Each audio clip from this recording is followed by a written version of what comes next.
Welcome to Mobility Matters, the official Cartus podcast where we promise you insightful, expert, and above all, honest conversation about global mobility and talent management.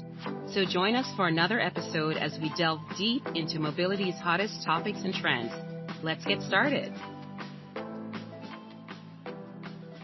Hello, and welcome to today's episode of Mobility Matters. I'm your host, Karen Wiltz, Vice President of Strategic Growth, and on today's episode, Moving the Whole Person, we're going to be looking at the practical and tactical ways you can strengthen your engagement with relocating employees, including relationship building and change management.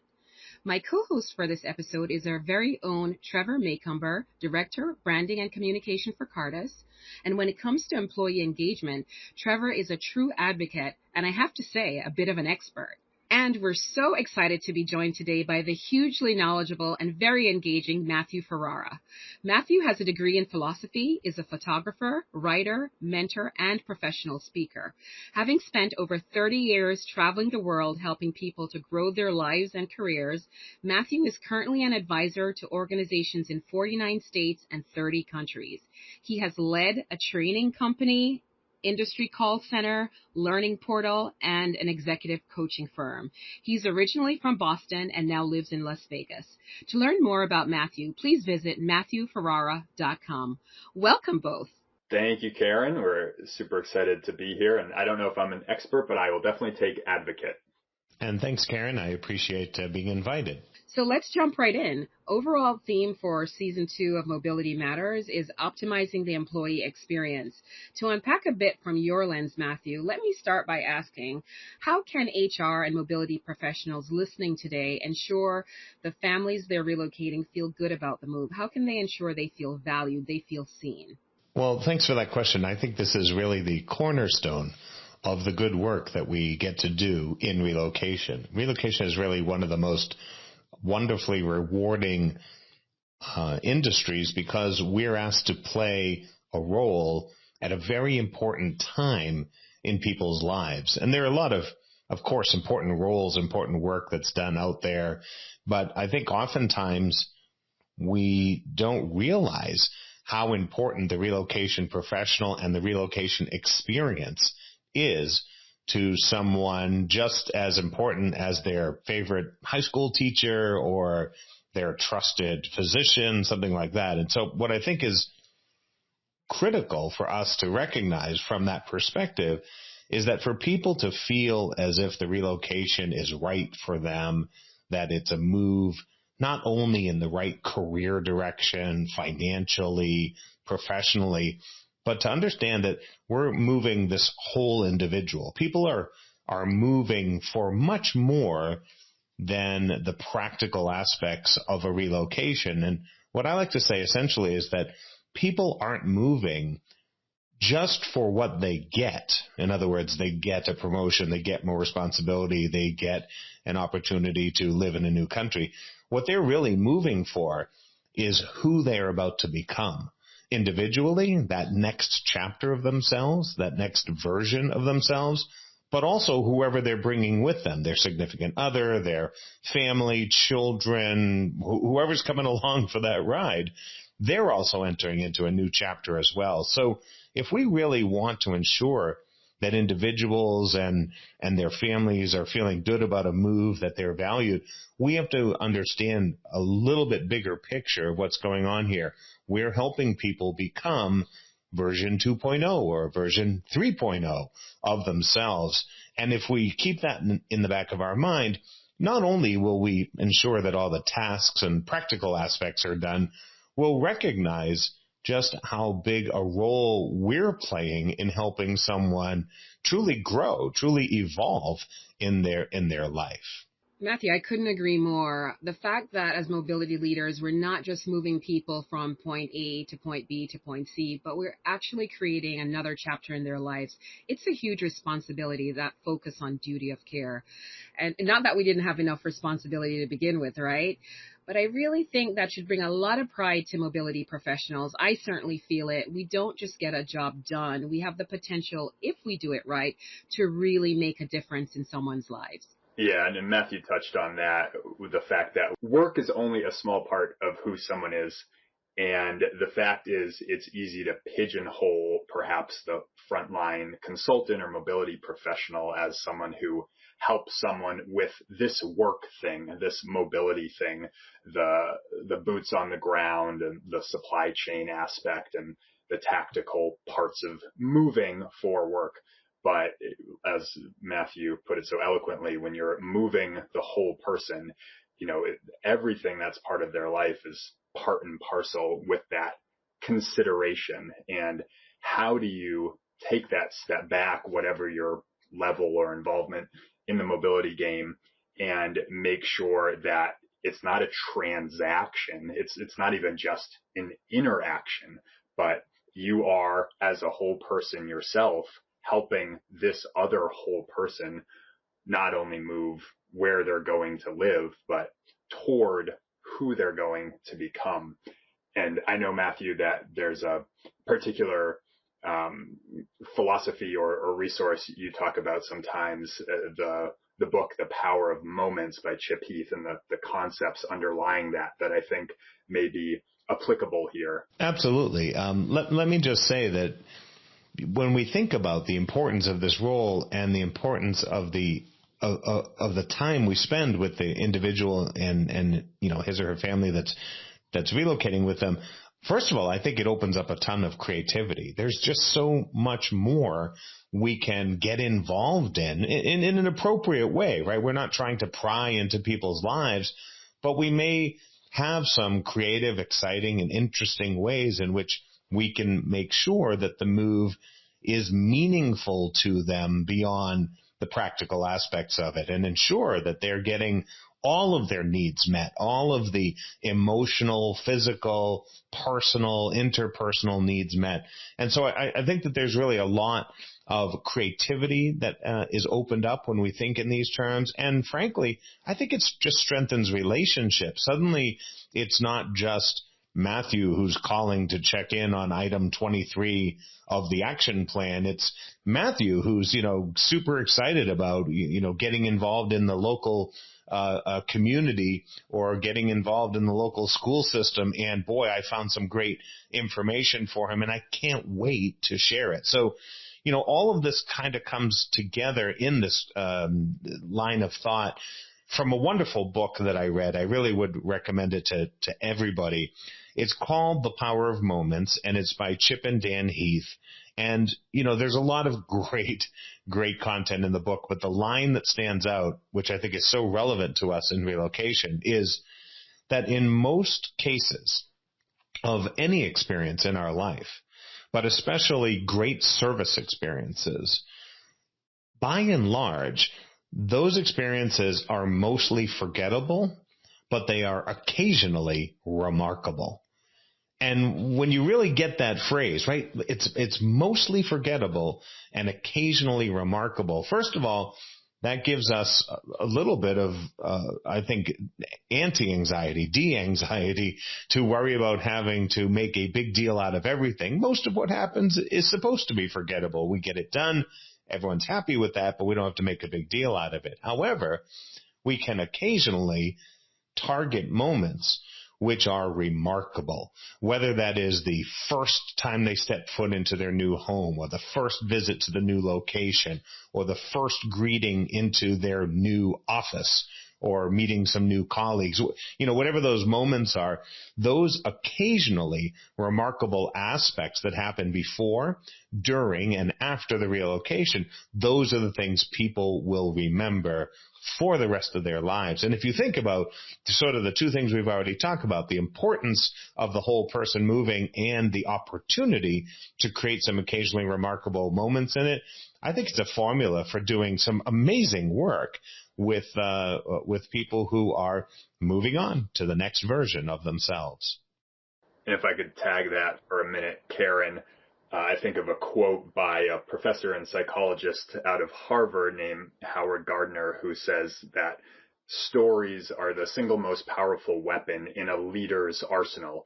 And kind of an aggressive phrase, but to Matthew's point about turning perhaps the quotidian into the remarkable, you have this idea of the mobility professional not only as hand holder and support staff and perhaps shoulder to cry on or lean on.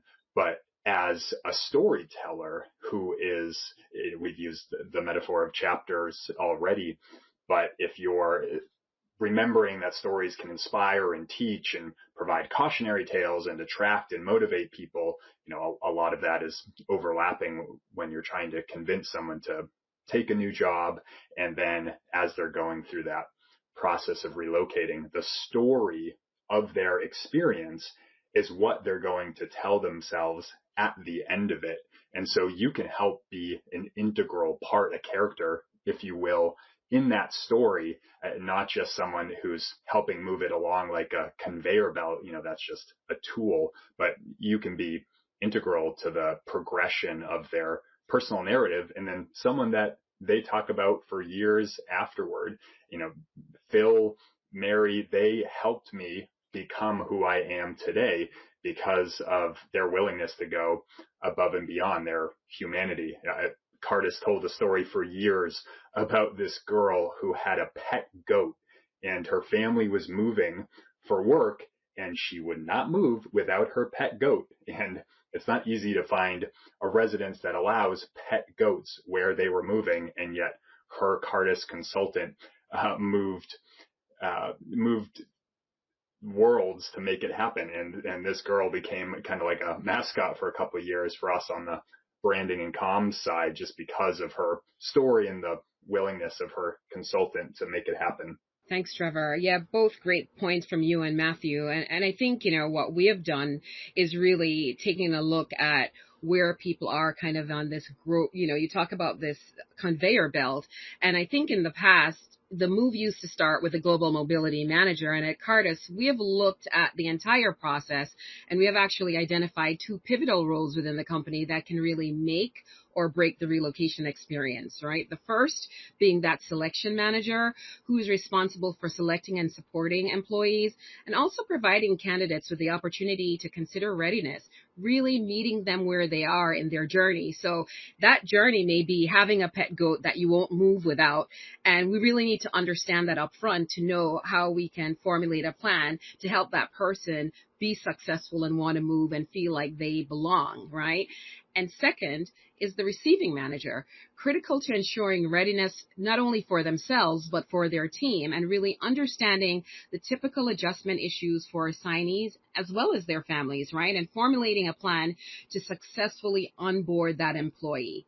Karen, if I could just add to that, because I really think that's a critical role that is played by both the selection and the receiving manager. And just to tie it back to something Trevor said, when you think about a good story, the most difficult thing to do is to know who's supposed to be playing which character. But when you get it right, when I think about the best relocation professionals, the best Cartus consultants, the best people that I've ever had a chance to work with, they got their role right. Because in the story of the move, we have to remember that the main character is the candidate, right? They're the main character. We're not the main character. We're the guide. We're that person who is there to suggest to them plans of action and to have their back as they do it, right? We're Obi-Wan Kenobi to Luke Skywalker, or, Dumbledore to Harry Potter, right? We're not the main character of the story, but we're so critical to the story having the right outcome. And so I think about selection and receiving managers as they think about their role and the ways in which they can make an impact when they recognize that they're the guide along an important journey that someone is making. They have a lot of opportunities to make things remarkable. They have a lot of power to be able to say, hey, let's stop for a moment and celebrate this. Let's recognize this. Let's make a milestone, and we can visualize it with a photograph, or we can somehow even just take a pause in the process to recognize how far we've come and what's about to happen. All of these things stick, and they lodge in the lives of the people that we're helping relocate. And they make a difference. I think, as Trevor said, years later, people will say, wow, I can't believe you moved to Las Vegas 10 years ago, 20 years ago. And someone said, you know what? I don't think I really would have done it if it wasn't for the help of so-and-so. And that person is just part of their life story for a long time to come. Agreed. And just switching gears, there was a study conducted by Gartner found that 65% of respondents indicated that the pandemic made them rethink the role that work should have in their lives.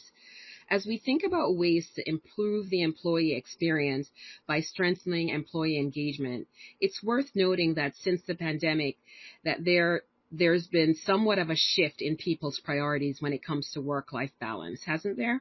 I would completely agree. I don't think it's possible for any of us to reflect on the last few years and not recognize how it has helped us or, in some cases forced us to reconsider our priorities. Now, I don't think that means that anybody is truly less dedicated to their career or to their work, but I do think that it has raised the bar for certain aspects of how we do that work and how we are prioritizing both work and the rest of our lives. And I think that that's absolutely something that is accentuated when people are relocating, because if I just take a promotion and, I'm not changing my house, I'm not changing my car, I'm not changing the way I drive to work, or if I'm working from home, I'm not changing the chair that I'm sitting in, but I take a promotion with some responsibilities. Okay, that's important. But when I now have to make those decisions and I have a new set of priorities, those priorities are, less time commuting and more time with the family, more flexibility in my hours, the ability to leverage technology to do my job. Those are things that are certainly of higher priority now than they were before the pandemic.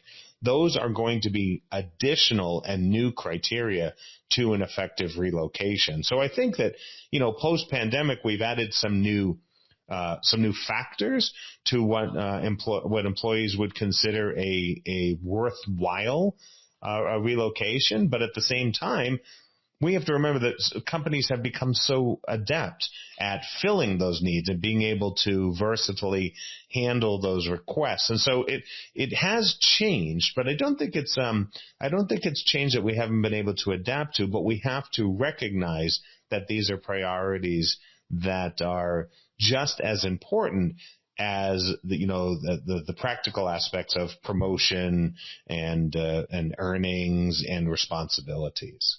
Yeah, and Matthew used the word versatile, and the phrase I think about alongside that versatility or agility, which we'll circle back to certainly, is that work-life balance, which obviously has been part of the cultural vocabulary for decades.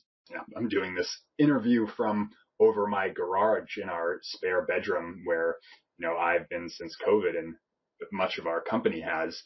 But at the same time, Cartus, recognizing that need for versatility, agility, I told you we'd circle back, and actively implementing a hub strategy where we are in the process of reopening or have already opened, brand new offices in places like Singapore and Swindon and soon Connecticut and Shanghai, China. The idea that employees still crave this in-person collaboration and connection and the creativity that often can only come from those in-person interactions. Well, now they have that option, but not that mandate. And so when you want to get together with your team, that hub is there for you. And otherwise, you can do your day-to-day job from whatever location works best for you and the life that is integrated more so than ever with your work. And if I could just add something, I really love this concept of the hub, and I love this concept of agility. The interesting thing, I guess, of just playing off of that is, I think some people may have mistakenly thought that since the pandemic's inspiration, if you will, for companies to use more work from anywhere technologies, I think some people mistakenly thought that technological revolution would decrease people's willingness to relocate. And I actually see the opposite as a very compelling story to be made. If I want work-life balance and I prioritize some of that balance in really personal ways, I like to hike, I like to run, I like to play outside. But currently I'm living, in a very urban environment because the best way to get work-life balance is to have the shortest subway commute to the office. I actually see, the willingness of my company to say you can work from anywhere as a reason to then volunteer to relocate, to raise my hand and say, all right, I'm excited to try a new, a new physical location or a new community of people to be around. Maybe I love food, and I think that's really important to my overall satisfaction in life. And so, now there's an opportunity to relocate to some incredibly foodie area of the world. Again, I look at that agility, that versatility, and the combination of the changing of priorities and technologies as a reason for us to be very, I suppose, bullish about relocation, and candidates saying, I do want to try this, and I don't have to wait to relocate until I either, reach a certain level of in the organizational structure, or even, quite frankly, I don't have to wait for just those opportunities that happened infrequently. They might actually be more frequent as companies learn how effective it is to be able to move people, enhance their work-life balance, and see that reflected in their productivity as well.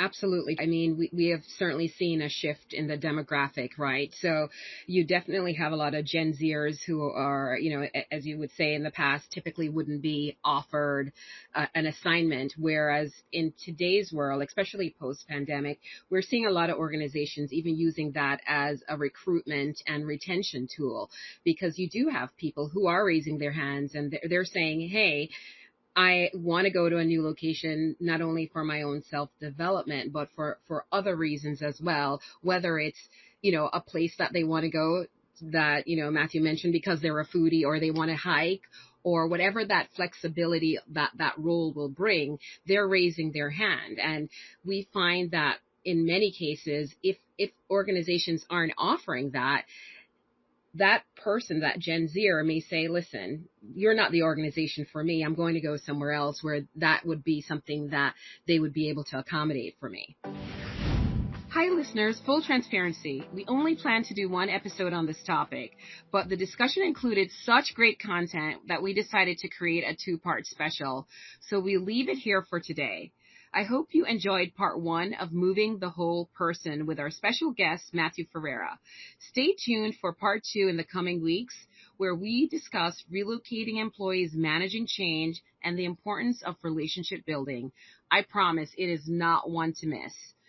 For more episodes, be sure to subscribe to Mobility Matters through your favorite podcast streaming platform. Until next time, thank you and take care. Thank you for joining us for another episode of Mobility Matters, the official Cartus podcast.